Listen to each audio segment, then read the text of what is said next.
আসসালামু আলাইকুম, সবাইকে স্বাগতম। হিসাব বিজ্ঞান বিষয়ে আমরা যখন রেওয়া মিল থেকে এই যে আর্থিক বিবরণীতে বিশদায় বিবরণী প্রস্তুত করি, তখন রেওয়া মিলে যদি বলা থাকে যেমন পণ্য ক্রয় ডেবিট দিকে দেওয়া আছে 1,25,000 টাকা, আর ক্রয় ফেরত বা বই ফেরত ক্রেডিট দিকে দেওয়া আছে 12,000 টাকা। বিষয়টি আবারও বলছি, লক্ষ্য করি, পণ্য ক্রয় রেওয়া মিলে ডেবিট দিকে থাকে, মনে করি এটা প্রশ্ন।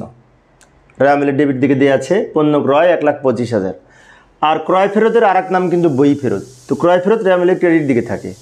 তো এই দুইটা আয় বিবরণীতে কীভাবে লিখব? তো আমরা যখন আয় বিবরণী প্রস্তুত করব, তখন এই যে বিশদায় বিবরণীর যে বিক্রিত পণ্যের ব্যয় লিখি, সেই বিক্রিত পণ্যের ব্যয়ের মধ্যে প্রথমে এই যে ক্রয় দেওয়া আছে 1,25,000, ক্রয়ের পরিমাণটা লিখব প্রথম ঘরে।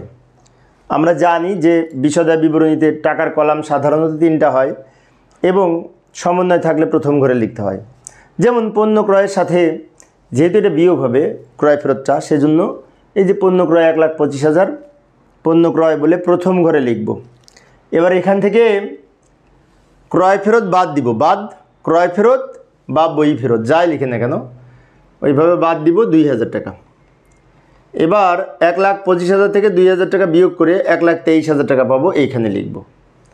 এবং এইটা এই ক্রয় থেকে ক্রয় ফেরত বাদ দিয়ে লাস্টের ঘরে লিখব। এখন যদি এমন হতো পণ্য ক্রয়ের সাথে আরও সমন্বয় আছে, যেমন ক্রয় বাট্টা থাকতে পারে রেওয়া মিলে, অথবা এই পণ্য উত্তোলন থাকতে পারে, অথবা এই অলিখিত ক্রয় থাকতে পারে, তাহলে সেগুলোও কিন্তু এর সাথে যোগ বিয়োগ হতো।